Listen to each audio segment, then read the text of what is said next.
नमस्कार, मैं हूँ सुशील शंकर विग और आप मेरे साथ देख रहे हैं metro today live. Metro today live में आज हमारे साथ जो पैनलिस्ट में आए हुए हैं वो कल्याण जी हैं सांगानेर से, मंडल अध्यक्ष हैं कांग्रेस के। कल्याण जी आपका बहुत-बहुत स्वागत है मेट्रो टुडे लाइव में। नमस्कार। हमारे साथ हमारे को एंकर जुड़े हुए हैं मिस्टर शांतनु बैनर्जी। शांतनु बैनर्जी आपका भी बहुत-बहुत स्वागत है मेट्रो टुडे लाइव। अब ये जैसा आप जानते हैं कि पहला चरण का चुनाव कल समाप्त हुआ है। पूरी राजनीति चेंज हो गई है, बहुत उलटफेर होने वाला है। इसलिए उलटफेर होने वाला है क्योंकि देखिए मतदाता अपने घर से निकले ही नहीं है। मतदाता अपने घर से निकल के मतदान तक पहुंचे ही नहीं है। लो वोटिंग हुई है। लो वोटिंग का मतलब पूरी राजनीति चेंज हो गई है। हमारे बड़े-बड़े नेता लोग बहुत अपने रोड शो कर रहे थे, बहुत कुछ दिखा रहे थे कि हम ये कर देंगे, हम वो कर देंगे। जनता सब समझ चुकी है कि ये जुमले हैं, जुमले में कुछ नहीं होने वाला है। देखना यह है कि फाइनल रिजल्ट आते-आते क्या होता है। हम सबसे पहले कल्याण जी को आमंत्रित करते हैं। कल्याण जी आप बताएं ये लो वोटिंग का क्या मतलब हुआ, क्योंकि घर से लोग निकले ही नहीं है वोटिंग करने के लिए। कल आपने प्रतिशत भी देखा होगा, आप चाहे तो मैं आपको बता भी सकता हूं क्या प्रतिशत है। राजस्थान का जो हम लोगों ने जयपुर में लिया हुआ है वो शांतनु बैनर्जी ने लिया था, उन्होंने मेरे को डिटेल्स भेजी है। आदर्श नगर में 55.38% हुआ है, बगरू में 52.12%, सिविल लाइन में 57.23%, हवा महल में 62.82%, किशनपोल में 62.21%, मालवीय नगर में 56.62% और सांगानेर में 54.10% और विद्याधर नगर में 61.56%। टोटल अगर आप देखें तो 50% के आसपास भी नहीं जा रहा है, बहुत लो वोटिंग है। इसके बारे में क्या बोलेंगे कल्याण जी आप? नमस्कार सर, नमस्कार। हाँ बोलिए सर। मैं तो ये कहूंगा कि पब्लिक अब धीरे धीरे जुमलों को समझने लगी है। जैसा कि पिछली गवर्नमेंट में उन्होंने कहा था 2014 में कि बहुत हुई महंगाई की बार, अब की बार उसके बाद में उन्होंने दूसरा जुमला दिया राम मंदिर का, धारा 370 का। बाकी धारा 370 और राम मंदिर से जनता को कोई फायदा नहीं हुआ। बेशक ये है कि ठीक है, एक हिंदुओं की बहुत बड़ी आस्था थी और उस मंदिर में जनता को पता लगा, उसका क्रेडिट इन लोगों ने लिया और अभी भी ये लोग बात उसी को बोलते हैं। तो काट की हांडी बार बार नहीं चढ़ती और जुमले बार बार नहीं चलते। इनके पास में देश को चलाने के लिए कोई विजन नहीं था। देश के युवा और शिक्षित बेरोजगार जो लोग बाग घूम रहे हैं, में इनके पास में कोई एक्टर ही नहीं है। देश की रक्षा के बारे में इनके पास में कोई विजन नहीं है। देश की आर्थिक व्यवस्था के बारे में इनके पास में कोई विजन नहीं है। ये सिर्फ ये कि यानी 2-3 चीजों को लेकर चल रहे हैं कि विपक्ष पार्टियों ने हमारे को गालियां दे दी, विपक्ष पार्टियों ने हमारे को ऐसा कर दिया, हमको इनको बदला लेना है, हमको इनको मजा चखाना है। या फिर ये कि विपक्ष पार्टियों का अगर कहीं गलती से टंक हो गया हो, जबान फिसल गई हो, तो उसको पकड़कर एक नैरेटिव बनाना और लोगों को भड़काना, ये इनका मोटिव है। तो पिछले 10 साल के बराबर जनता गुमराह हो रही थी, वो जनता अब धीरे धीरे समझ गई है, अब वो इनके जुमलों में नहीं आ रही है। इसलिए इस बार जनता ने उनको सबक सिखाने के लिए वोट देना ही उचित नहीं समझा। जनता इनके जुमलों से इतनी हताश और निराश है कि वो वोट देने ही नहीं गई। सारे के सारे बूथ एजेंट वगैरह, पोलिंग एजेंट पार्टियां और पार्टी वर्कर्स हाथ में हाथ धर बैठे हुए थे।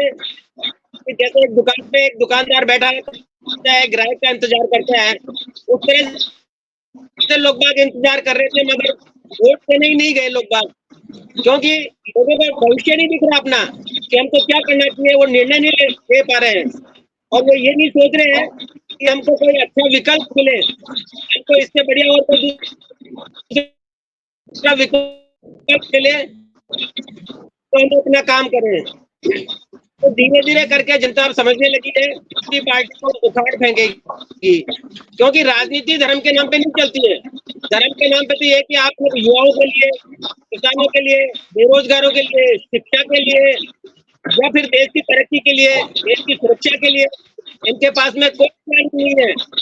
मैं युवाओं को इन्होंने अपने मैनिफेस्टो में कुछ इस तरह के कि भाई उनके लिए हम ये करेंगे, न शिक्षा के लिए कुछ बोला है, न किसानों के लिए कुछ बोला है।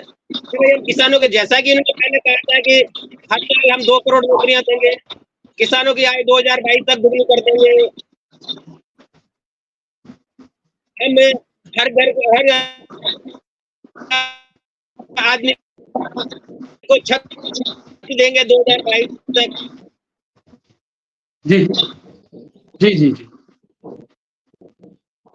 कल्याण जी की आवाज मेरे ख्याल से ऑडियो ठीक हर नहीं है, आदमी तो शांतनु, हाँ शांतनु जी आप टेक ओवर करें। शांतनु जी मेरी आवाज आ रही है आपको? हाँ जी, प्लीज। हाँ बिल्कुल सुशील जी, धन्यवाद सुशील जी।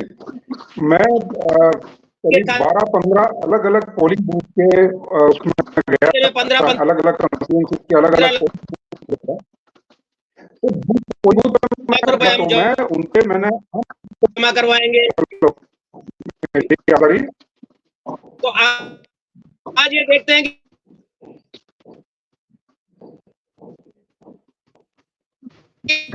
कल्याण जी शांतनु जी को बोलने दीजिए, शांतनु जी कुछ बोल रहे हैं।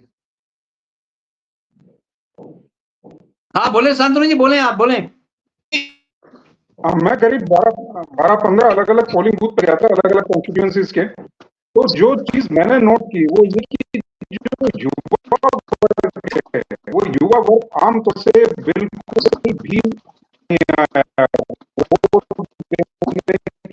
जो उनमें जो मैं जोश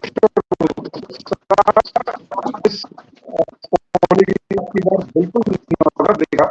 जो बुजुर्ग थे 50 से 50 के ऊपर वाले वो तो फिर भी गए थे वोट देने के लिए, लेकिन जो युवा वर्ग है वो पूरी तरह से नदारद था। अब इसका जो कारण है वो कारण समझ में नहीं आया, जबकि युवा वर्ग हमेशा उत्साही रहा है। युवा वर्ग का एक जो वो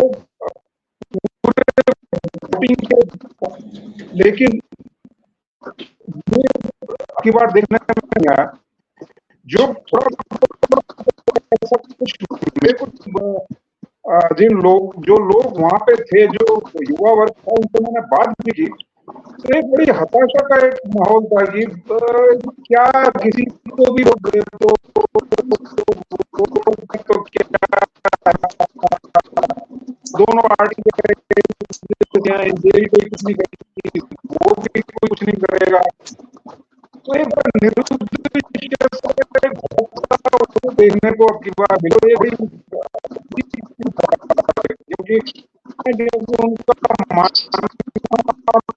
भारतीय जनता पार्टी मोदी वापस आएंगे, तो मोदी जी वापस आएंगे तो हम वोट देने जाएं या नहीं जाएं तो फर्क नहीं पड़ेगा। तो कुछ टेकन फॉर ग्रांटेड वाली बात भी थी कि मोदी जी को वापस आना है। तो वो जैसे होता है कि हम ये लोगों की हमने सुनी है पंचतंत्र की कहानी कि भाई एक राजा ने कहा कि ये एक तालाब बनाना है तो सब इसमें एक एक लोटा दूध डाले, लोटा पानी भी डाल दूंगा तो क्या पता पड़ेगा। तो सुबह देखा तो लगा कि वो दूध का पानी का सबने ये सोचा तो सब एक होते हैं। जहां तक मुझे लगता है कि मोदी जनता पार्टी आएगी तो हम जाए चाहे नहीं जाए कोई फर्क नहीं पड़ता है। तो कुछ इस तरह की जो मानसिकता रही है वो मेरे अब आगे भी मैं बात करूंगा, लेकिन मैं कल्याण जी से मैं ये पूछना चाहता हूँ, जैसे कल्याण जी ने कहा तो मैं कल्याण जी से ये पूछना चाहूंगा कि कल्याण जी, भारतीय जनता पार्टी ये बताती है कि ये जो लोग हमारे पक्ष में है, आप बोलते हैं कि लोड टर्नओवर हमारे पक्ष में है, तो क्या इसका क्या आंकलन कर सकते हैं कि लोड टर्नओवर जो है, मैं अपनी राय बाद में दूंगा, लेकिन आपकी क्या राय है कि लोड टर्नओवर सत्ता की जो पार्टी है, सत्तारूढ़ पार्टी है, उसको उसके पक्ष में रहती है, जो विपक्ष है उसके पक्ष में रहती है अगर लो टर्न आउट रहता है? कल्याण जी।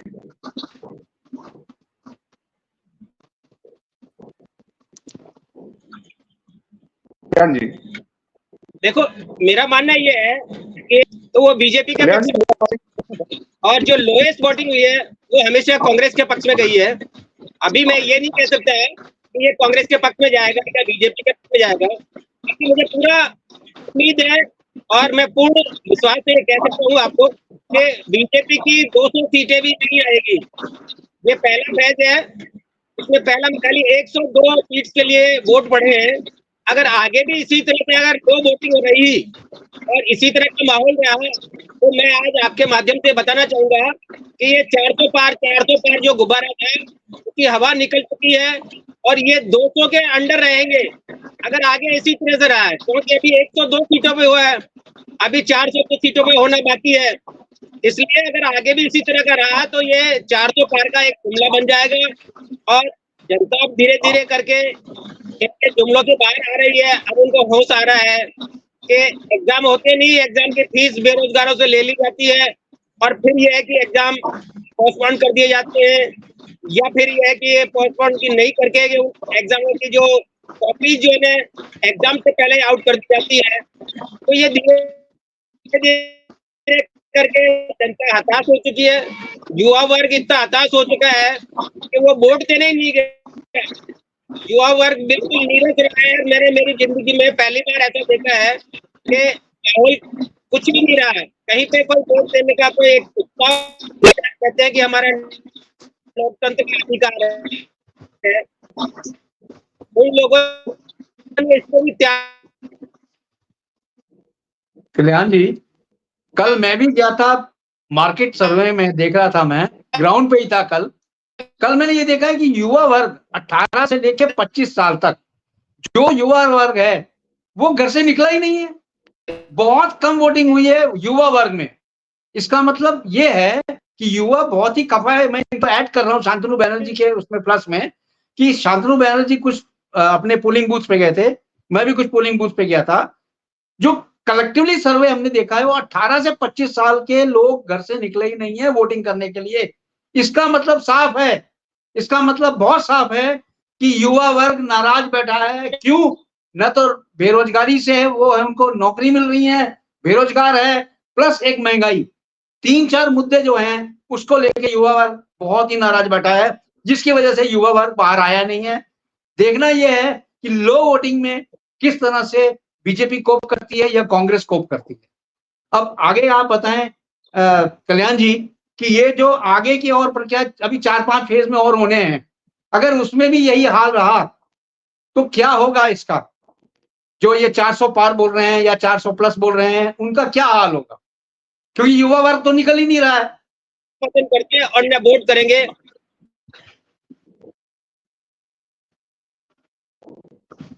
कल्याण जी, आपका ऑडियो ठीक नहीं हो रहा है, प्लीज अपना ऑडियो ठीक करें। शांतनु जी आप ब्रीफ करें, शांतनु जी प्लीज। हाँ जी विशेष, कुछ ऐसे फैक्टर्स, कुछ ऐसे कारक मेरे को नजर आते हैं जिसकी वजह से शायद ये लो टर्नओवर रहा, और मेरा ये मानना है कि शायद ये लो टर्नओवर इसके बाद भी जारी रहेगा।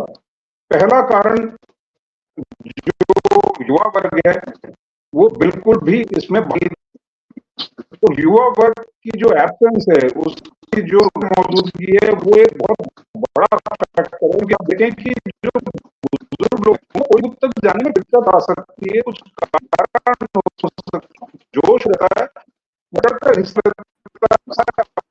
आपको आगे रखता है, नहीं आता है। दूसरा कारण ये है कि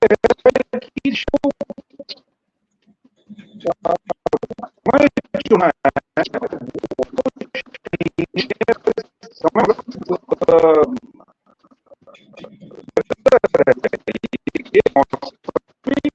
मौसम बजे तक बंद नहीं करता। मैं खुद पोलिंग बूथ पे गया था, मैं खुद दूसरे नंबर पर मैंने वोटिंग की है। सुबह 6:30 बजे मैं पहुंच गया था, लाइन में खड़ा हुआ था देखने के लिए कि कितनी भीड़ जुटती है, क्या होता है, तो इसलिए मैं 6:30 बजे पहुंच गया था, पूरा दूसरा नंबर था। उसके बाद मैं 10 साढ़े 10 बजे गया, 10 साढ़े 10 बजे भी अलग अलग जब पोलिंग बूथ पे गया तब मैंने देखा 10 साढ़े 10 तो कुछ थोड़ी बहुत, लेकिन 11 बजे से लेकर 3 साढ़े 3 बजे तक 3:30 4 बजे जो लोग आ रहे थे वो इक्के दुक्के लोग टाइम खड़ा नहीं होना पड़ रहा था, वो आते थे, वोट करते थे और चले जाते थे। तो मेरा से शायद ये 12 बजे से 3-4 बजे तक शायद 100% भी वोट नहीं हुई होगी। इसके बाद जो मई के महीने में जो वोटिंग होगी तो उसमें तो गर्मी और ज्यादा चरम पर होगी।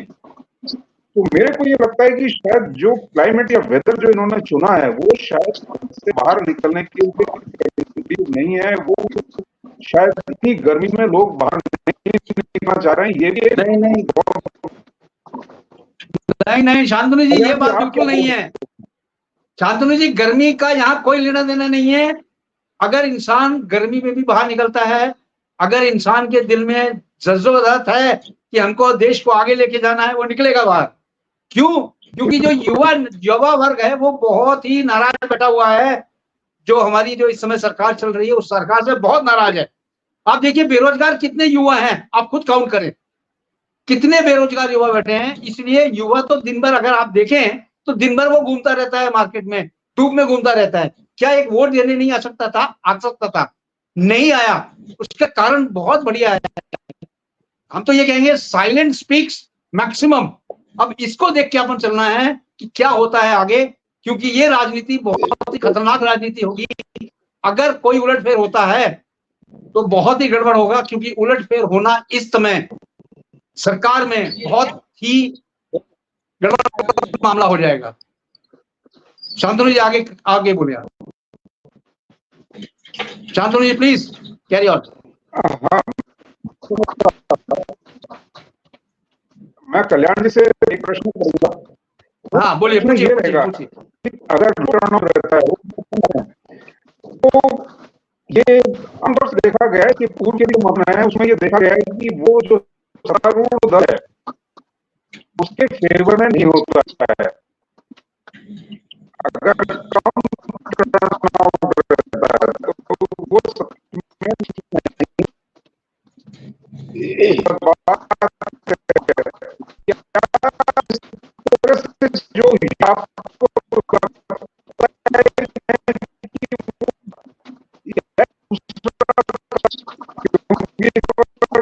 से बात चलाता हूँ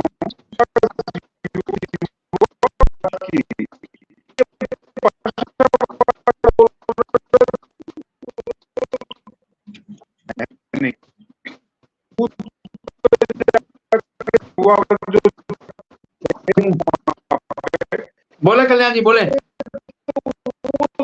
साफ नहीं आ रही, ऑडियो में गड़बड़ी है इनके। ये पूछ रहे सत्तारूढ़ में जो इस समय पार्टी कर रही है काम, जो पार्टी इस समय सत्तारूढ़ में है, इतने लो वोटिंग में क्या होगा? अगर इतनी लो वोटिंग होती है तो किस तरफ रुझान जाएगा, ये आपसे पूछ रहे हैं, बताइए। देखिए पिछली बार राजस्थान में 25 में से 25 सीट बीजेपी को गई थी, मगर इस बार मैं मानता हूं कि राजस्थान में 12 से 15 सीट कांग्रेस की आएगी, और ये डेफिनेटली है कि इसमें 50-50 का रेशो रहेगा। इसलिए मैं आपसे कह रहा था कि ये 400 पार का जुमला, उसकी हवा निकल गई है और ये 200 के अंदर अंदर रह जाएंगे, क्योंकि आज की डेट में बेरोजगारी सबसे बड़ा मुद्दा है जो बीजेपी के मैनिफेस्टो में कहीं पे भी नहीं है। युवाओं के लिए कहीं पे भी कोई जगह नहीं थी, इनके मैनिफेस्टो में कुछ भी नहीं दिया। इसलिए आज का युवा इनसे बिल्कुल खफा है, बेरोजगार बिल्कुल निराश है। और 45 साल में हाईएस्ट बेरोजगारी अभी चल रही है, जैसा कि आपके इंडेक्स में शो करता है, आपके एनालिसिस और रिपोर्ट जो आ रही है तो ये शो कर रहा है कि 45 सालों में तक इससे ज्यादा बेरोजगारी नहीं हुई। तो धीरे धीरे करके जिसे कहते हैं कि हम देश का युवा है, उसी पे देश चलाने का भार आने वाला है, वो बिल्कुल टूट चुका है, वो बिल्कुल बेरोजगार है, वो सोच नहीं रहा कि मुझे क्या करना चाहिए। और इसी हताशा में वो वोट देने ही नहीं गया। ये एक उसका मौन विरोध कह सकते हो आप, कि चेताने की स्थिति है कि भाई आपने हमको इस लायक नहीं छोड़ा कि हम आपको वोट दें, आपकी गवर्नमेंट बनाए। क्योंकि इंडेक्स में जैसा देखा जाए 121 देशों में, हंगर इंडेक्स में हमारा 107वां नंबर है, जो पहले इससे बेहतर था, और अभी 121 देशों में हमारा जो है 7वां नंबर है। तो ये देश के लिए बहुत बुरी चीज है बहुत बुरी खबर है और मीडिया इन चीजों को दिखा नहीं रहा। मीडिया सिर्फ ये पूछता है कि कंगना रनावत ने सोनिया गांधी के लिए क्या कह दिया, या कंगना रनावत ने इसको राहुल गांधी को क्या जवाब दिया। तो इससे देश की तरक्की नहीं होनी है। आज अमेठी में चले जाओ, आज मोदी जी भाषण दे रहे हैं कि राहुल जी ने पहले अमेठी छोड़ी, अब वायनाड छोड़ देंगे। तो इससे देश का भला नहीं होना। मोदी जी लोगों को ये नहीं बता रहे हैं कि मैं आपके लिए ये विजन लाया हूं, मैं आपको ये दूंगा, अगर मैं जीता या मेरी गवर्नमेंट आई तो मैं आप लोगों के लिए ये भला करूंगा। तो ये वायनाड छोड़े चाहे अमेठी छोड़े, उससे देश का क्या भला होना है। वो तो अगर मान लो वायनाड से जीतता है तो भी एमपी रहेगा, और अमेठी से जीतता है तो भी एमपी रहेगा, और नहीं भी जीतता है तब भी ये कि विपक्ष में बैठेगा। तो ये देश के लिए इस तरह की सोच रखना या फिर लोगों को बरगलाना, लोगों को ये नहीं बता रहे ये लोग बाग इनके पास में कुछ नहीं है कि हमने 10 साल में ये किया है और आगे हम ये करेंगे। एक भी भाषण में इन्होंने ये नहीं कहा है।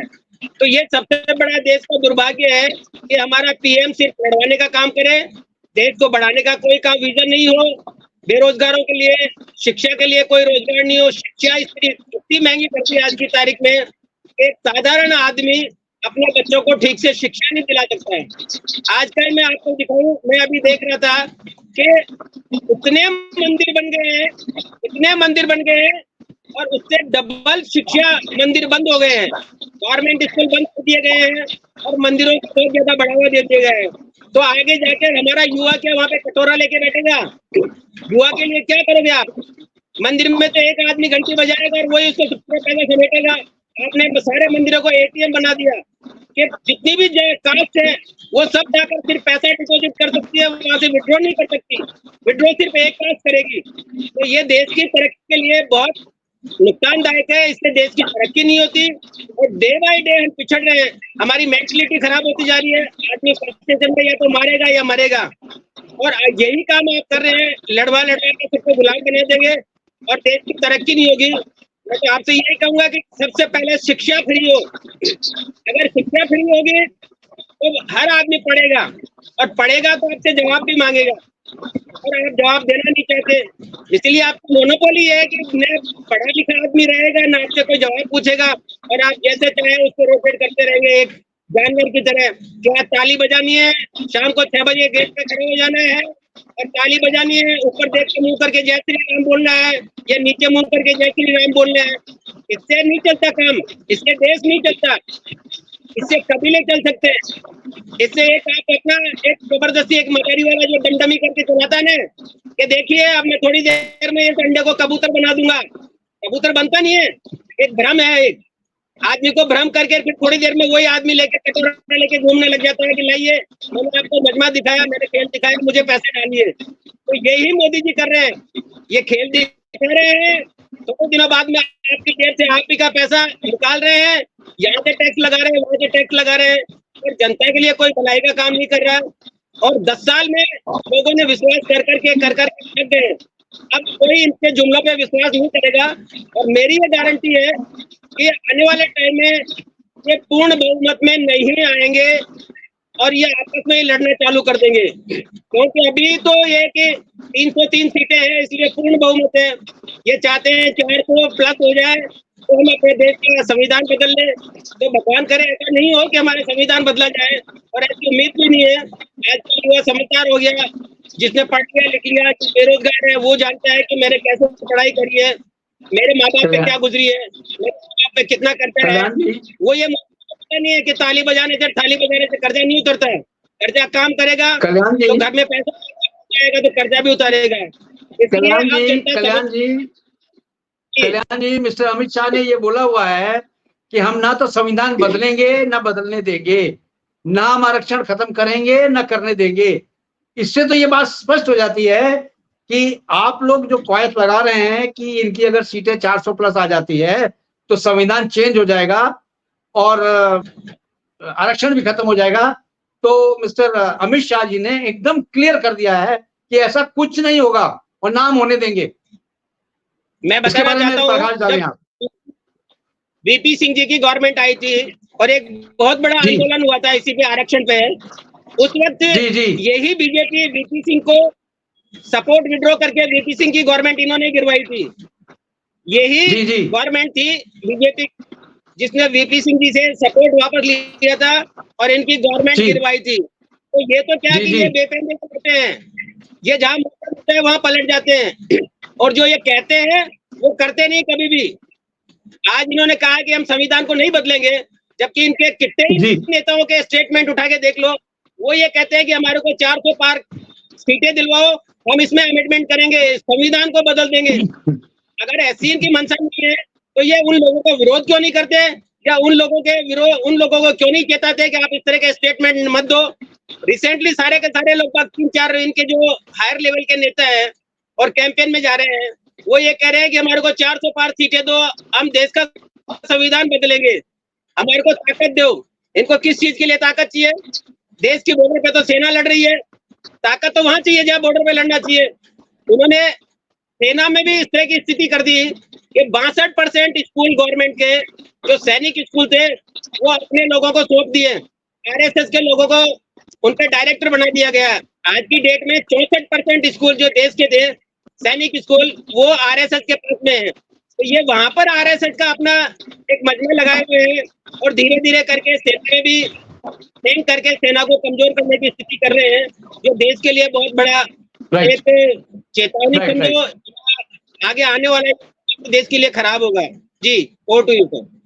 शांतनु जी, क्लोजिंग स्टेटमेंट आप बोलें। Kalyan ji, closing statement. अभी क्लोजिंग स्टेटमेंट में मेरा ये है कि कुछ भाग ऐसे हैं जिनमें वोटिंग बहुत ज्यादा हुई है। जैसे बंगाल में 75% पोलिंग हुई है, तो कुछ जगह कम और कुछ जगह ज्यादा का कारण इसके बाद वाले जब हम वापस चर्चा में आएंगे तो इस पे बात करेंगे कि ऐसा नहीं कि शिक्षा का स्तर इन चीजों का काफी मायने रखता है। जागरूकता शिक्षा से आती है। तो कल्याण जी ने कहा वहां पर नौकरियां कम होगी, एम्प्लॉयमेंट की जो अपॉर्चुनिटीज हैं वो कम होगी। तो कहीं तो नहीं कि ये सारा एक मिला जुला एक ऐसा मर जाल में जो लोगों की मानसिकता है वो फंसी जा रही है। पोलिंग है वो कम हुई है, आने वक्त में पोलिंग निर्भर करेगा कि आंकड़ा 400 पार जाएगा या 300 या एक ऐसी जबरदस्त हो जाएगी कि दोनों पार्टियां बराबर बराबर की स्थिति होगी। ये आने वाला वक्त बताएगा। लेकिन पोलिंग, मैं सबसे यही गुजारिश करूंगा कि पोलिंग में ज्यादा से ज्यादा जाएं, जिससे कम से कम भारत का जो भाग्य है, भारत है, अब ज्यादा से ज्यादा पोलिंग पर जाएं, इसकी मैं गुजारिश जरूर करूंगा। और डिबेटों में हम पर और ज्यादा हो पाएंगे, तब और ज्यादा पोलिंग हो चुकी होगी, तब और ज्यादा बात करेंगे। इसी के साथ मैं यहाँ सुशील जी को एज अ सीनियर जर्नलिस्ट मैं आपको बता सकता हूं कि जो स्थिति इस समय चल रही है लो पोलिंग की, ये बहुत ही खतरनाक स्थिति है। अगर और भी जो जगह होने वाले हैं, अभी जो 7-8 जगह होने वाले हैं फेजेस में, अगर वहां भी ये स्थिति रही तो this will be the very alarming state for the peoples who are voting and the peoples who are conducting the votings, because इसमें किसी भी क्षण कुछ भी हो सकता है। क्योंकि अब ईवीएम पे भी ये लोग उठाएंगे नजर, ये ईवीएम को भी बोलेंगे ईवीएम में भी ये गड़बड़ी आ रही है। क्यों? क्योंकि जब होगी लो वोटिंग तो डेफिनेटली ये अगल बगल झांकेंगे। लो वोटिंग इज अ अलार्म। तो लो वोटिंग बिल्कुल नहीं होनी चाहिए। वोटिंग्स को बढ़ाएं, और भी जहां जहां होने वाली है वोटिंग्स, हम यही आग्रह करेंगे मेट्रो टुडे लाइव कि युवा वर्ग अपने घर से बाहर निकले, 18 से 25 साल भी निकले, और भी लोग निकलें और वोटिंग्स को डेफिनेटली बढ़ाएं। वोटिंग बढ़ाएंगे तो देश का कल्याण होगा। जय हिंद, जय Bharat. Thank you. Jai Hind sir. Thank you sir. Jai Hind sir. जय